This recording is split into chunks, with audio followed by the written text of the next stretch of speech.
Hello everyone, I'm Dr. Allison, and today we are talking about you and if you trust your intuition and how to really focus in on that and gain trust not only in yourself, your intuition, but also your body. So I was thinking about and journaling on the other day about how we don't feel comfortable in our body and how that leads us to not trusting our intuition, because where does intuition come from? A lot of people think of it sometimes in their heart, but mostly people think that it comes from their mind, their brain, and they're just waiting for something to drop into their brain. And there's your experience, there's your information. Now, there's different forms of what people would say psychic or intuition, where some people are clairaudient, they hear things. Some people are clairsentient, where they just know things. Some people are visual, where they'll see things.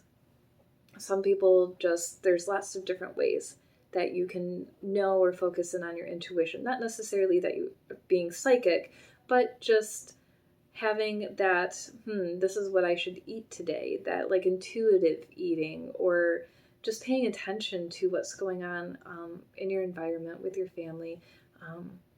Mother's intuition is something I think about a lot.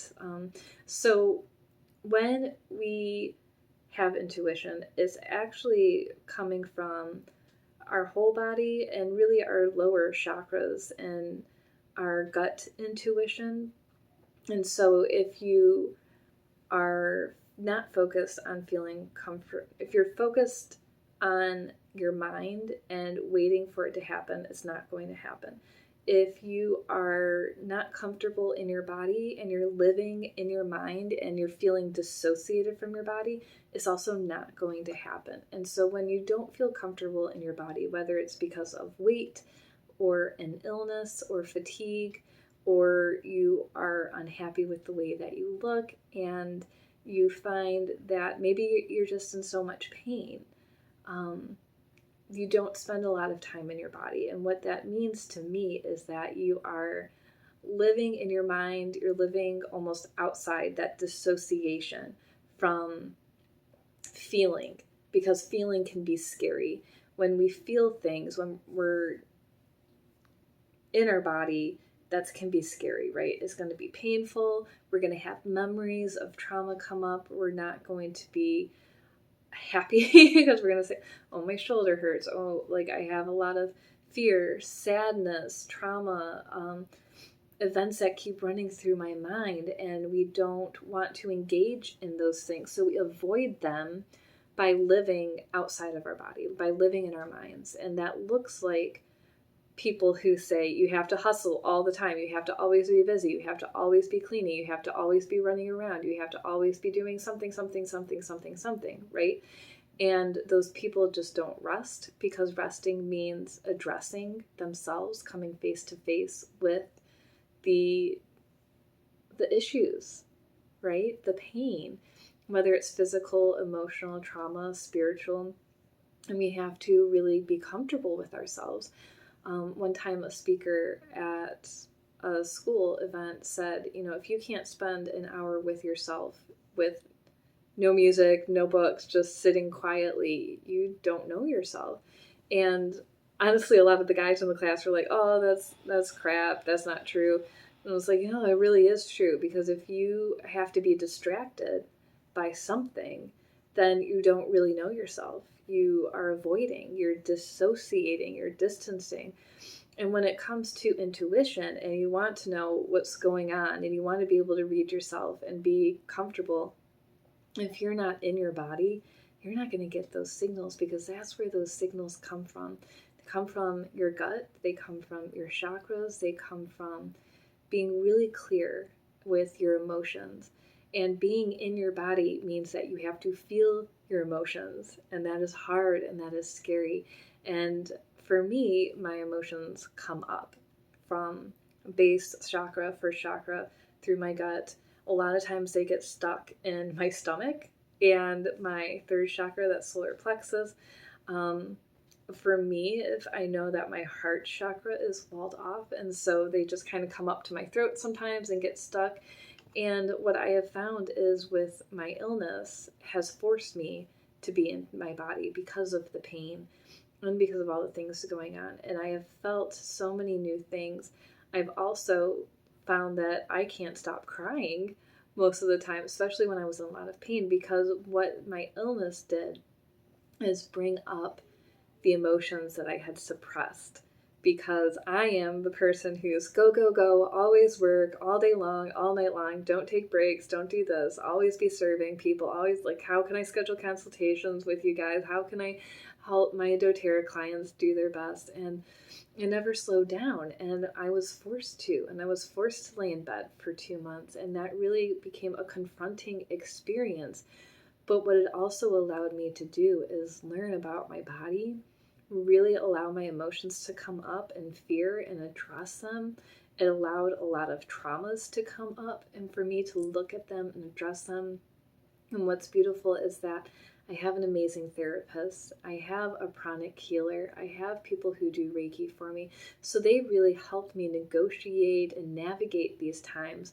And now that my body is healing, it's not perfect. I feel like I'm 50% better, which is great, but not 100%. So as I'm getting more comfortable in my body, and I say that because I don't want you to feel like, oh, I have to be 100% healed and have this great body and be perfectly healthy. No, you don't. But the goal is that you're comfortable in your body and you're willing to feel the pain. You're willing to feel the emotions. You're willing to do the work to address what's going on, to allow that intuition, to allow those emotions to come through.